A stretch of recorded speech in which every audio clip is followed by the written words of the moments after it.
우리가 아파트를 빌라나 주택 마찬가지겠지만 기존에 전세 임차인분이 있는 상태에서 매도를 하게 되는 경우가 간간히 있겠죠. 처음에 우리가 투자를 할 때도 갭 투자, 전세를 끼고 투자를 한다 해서 있는 그대로 계약을 그대로 인수인계를 받아서 매수자가 그대로 그 갭만큼 기존에 있는 집주인에게 주고 매수를 하는 경우도 있고, 반대로 내가 매도를 할 때도 공실인 상태도 있거나 내가 실제적인 집주인이 사는 상태에서 부동산을 매도를 하는 경우가 있겠지만, 또 임차를 주고 있는, 특히 전세를 주고 있는 상황에서 매도를 하게 되는 경우도 많습니다. 이 경우에서 반드시 좀 중요하게 생각해야 될 점, 제가 최근에 세상에 정말 이런 일이 있구나 여러분 한번 생각해 보시면서 이런 것을 한번 내가 실제적으로 그때 그런 매도를 앞으로도 앞두고 있다, 앞으로 향후 내가 투자를 할 때 요건 좀 기록을 해 놓으셨다가 꼭 이렇게 그대로 해야 되겠다, 그래야지만 나의 금전적인, 내 경제적인 손해가 보지 않겠구나라고 생각하게 됩니다. 중요한 내용을 짧게 말씀드리고 마무리하겠습니다. 처음에 우리가 계약을 종료를 하거나 내가 매도를 하게 됐을 때 기존에 거기 사시는 분 있죠. 전세나 월세 보통 내가 임차를 주고 있는 상황에서는 현재 원래 집주인이 그 소유자이기 때문에 아파트 빌라에 따라 가지고, 특히 빌라나 단독주택 경우는 거의 이런 경우가 없겠지만, 이런 아파트 공동주택에 사시는 분들은 관리소에서 우리가 매달 나가는 관리비에 포함되어 있는 항목 중에 하나가 장기수선 충당금이라는 그 돈이 각각 아파트마다 또 연식마다 세대수마다 다 다르겠지만 그 돈이 원래는 집주인에게 부과가 딱딱딱 돼야 되는데, 그걸 일일이 내가 지금 살고 있지 않은, 내가 지금 딴 데 살고 있는데 이걸 어떻게 매달 이렇게 또 부과를 하냐, 이렇게 돼서 보통 그 관리비에 포함되어 있는 거죠. 그래서 임차인분들이 거기 주거를 하면서 매달 나가는 관리비에 항목이 장기수선 충당금이 포함되어 있어서 거기에 매달 납부를 하고 있다가 마지막에 내가 이사를 그분이 나가실 때 집주인이 정산을 해서 드리게 돼 있죠. 근데 만약에 내가 지금 중간에 이 아파트를 매도를 해야 된다, 근데 기존에 있는 전세 임차인이 살고 계시는 상황에서는 보통 두 가지 경우가 있습니다. 제가 많은 이런 아파트 매매 거래를 해봤는데, 첫 번째는 이 장기수선 충당금에 한해서 내가 이분이 현재 끼어있는 상태에서, 전세가 끼어있는 상태에서 다른 분께 매도를 하는 상황이죠. 그래서 전세 끼고 다른 분이 사는 경우에서는 잔금 날짜 딱 기준으로 해서, 예를 들어서 내가 2월 1일에 계약을 하고 3월 1일 날에 잔금이면 그 전에 살았던 이분이 들어와서 사셨던 기간부터 해서 내가 아직 이분이 전세 끝나기 전인데 3월 1일 날 내 아파트 잔금이 끝났다, 그럼 요때까지 관리사무소 가면 부동산 보통 끼고 하거든요. 부동산에서 몇 동 몇 호 여기 지금 살고 있는 요 거주기간 동안에 이분이 임대인이 지금 매도를 하는 상황인데, 장기수선 충당금을 요 날짜부터, 이분이 전세 임차인 들어왔는 요 날짜부터 해서 요 지금 집주인이 파는 잔금일 요 때까지, 요 기간까지 정산을 해주세요라고 하면, 그럴 경우에 제가 한 크게 나누면 두 가지 정도의 이 부동산 소장님 스타일별로 좀 다른 경우가 있고, 또 관리사무소에서 정산하는 방법, 이게 또 전국별로 좀 다르더라고요. 그러니까 그 금액이 나오면, 예를 들어서 30만 원이 나왔습니다. 만약 30만 원을 어떻게 해야 됩니까?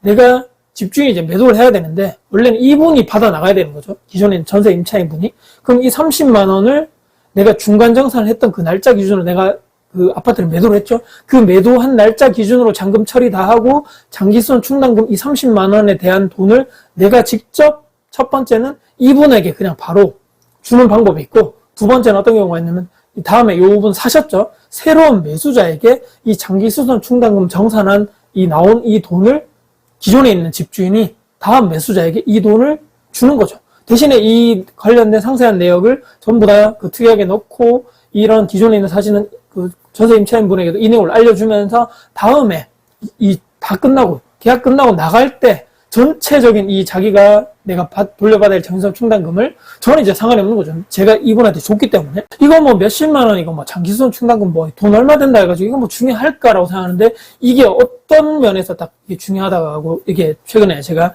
느꼈던 게 뭐냐면, 이 장기수선 충당금 관련해서 저희는 얼마 전에 이제 첫 번째 경우, 그러니까 그 부동산 소장님이 저는 이제 매도를 했기 때문에 이거를 그날까지 딱 해서 장기수선 충당금을 정산을 한 이 돈을 직접적으로 제가 그러니까 현재 주인이 잔금하면서 이웃 사람한테 주라 하더라고요. 그 관련해서 지금 이런 경우에서 지금 집을 매도를 하게 됐고, 그 전에 당연히 부동산에 내놓고 이 집을 보여줬겠죠. 왜냐면 내가 지금 중간에 매도를 하는 상황이고, 이런 상황을 다 알려주고, 이제 제가 다음 분이 매수자가 결정됐고, 이제 다음 분은 그 원래 지금 사시는 그 임차인분 계약 기간까지 보장해드리고, 왜냐면 이분이 2+2 4년을 거의 다 사시고 나가시는 상황이다 보니까 그때까지는 아무런 그게 없다. 그래서 또 재계약하고 싶으면 그분하고 얘기를 하고 저는 이때 이제 매도를 하고 나갈 테니까 대신에 이제 다음 분도 정해줬고 제가 이분에게 드려야 될 돈이 바로 장기손 충당금이죠. 그래서 그날까지 잔금날 기준으로 해서 정산된 돈을 이분에게 제가 줘야 되기 때문에 계좌번호를 받아야 되는 거죠. 그래서 연락을 해서 지금 이렇게 됐고 뭐 그전에 상황을 다 알고 있죠. 왜냐하면 사람이 집을 보러 왔으니까 문을 열어주고 이 집주인이 지금 현재 매도를 하는 상황이구나. 현재 다 상황 알고 있는 상황이고 그 다음에 장기손 충당금 관련돼서는 이렇게 하는구나. 그래서 저는 이 기존에 있는 임차인 분에게 그 계좌를 받았죠. 장기손 충당금을 제가 정산해서 드리겠다. 그 잔금 이후부터 그 다음 본인이 사는 전세계약 끝날 때까지 사시는 그 다음 그 장기손 충당금에 대해서는 매수자죠. 그러니까 다음 매수자에게 받아서 나가시면 됩니다라고 해서 예 알겠습니다. 계좌번호 주세요. 예 계좌번호 드릴게요. 땡땡땡해서 30만 원 보내드릴게요. 보내드리고 잘 받으셨나요? 받으셨습니다. 오케이 잘 끝났습니다. 뭐 잘 지내시고 혹시라도 뭐 재계약 하실 거면 이분하고 다음 분하고 얘기하십시오. 저는 이제 뭐 잘 마무리돼가지고 가겠습니다. 라고 이게 몇 달 전에 얘기고 얼마 전에 이것 때문에 모르는 번호로 전화가 왔는데 다른 부동산인 거죠. 다른 부동산에서 저랑 계약했던 부동산이 아니고 연락이 와서 그 지난번에 그 예전에 파셨던 임대인분 맞으시죠? 하니까 예 맞는 거죠. 그때 혹시 이 집을 매도하실 때 기존에 있는 사신 전세 임차인 분하고 이런 소유권 이전이라든지 이런 얘기에 대해서 얘기를 하신 게 없냐는 거죠. 전혀 협의가 안 됐다고 지금 이런 임차인분이 얘기하는데 이분하고 지금 기존에 있는 사셨던 이분하고 지금 뭔가 트러블이 있는 것 같더라고요. 제가 상상에 못 들었는데 그때 당시에 매도할 때 갑작스럽게 막 소유권 변동이 일어났고 나는 몰랐고 인지를 하지도 못한 상황에서 기존에 있는 집주인이 갑자기 매도를 해서 뭐 어쩌고저쩌고 이런 얘기를 하는데 그 당시에 제가 그 전화를 받자마자는 바로 생각이 안 나는 거죠. 제가 이 아파트만 있는 것이 아니기 때문에 그래서 저는 그 전에 이분과 나눴던 카톡이라든지 문자라든지 전화통화 녹음 관련돼서 다시 듣고 제가 그렇기 때문에 지금 제가 오늘 1년의 과정들 쭉 제가 유튜브 영상편에서 여러분께 말씀드리고 있는 거지 그 당시 전화 받았을 때 부동산으로부터는 바로 생각이 안 나더라고요. 근데 이상한 거는 이상하네. 내가 아파트를 보통 매도를 하게 될 경우에는 거기 있는 사람하고 얘기가 되고 집을 보여줘야 되기 때문에 집도 안 보여주면 누가 들어서 뚝뚝 두드리는데 부동산에서 방문하는데 집주인이 집을 내놨다고요? 이게 될 수가 없잖아요. 그래서 말도 안 된다. 그래서 예전에 통화 내역하고 녹음된 거라든지 문자나 카톡 내역을 보니까 거기에 그런 내용이 나오더라는 거죠.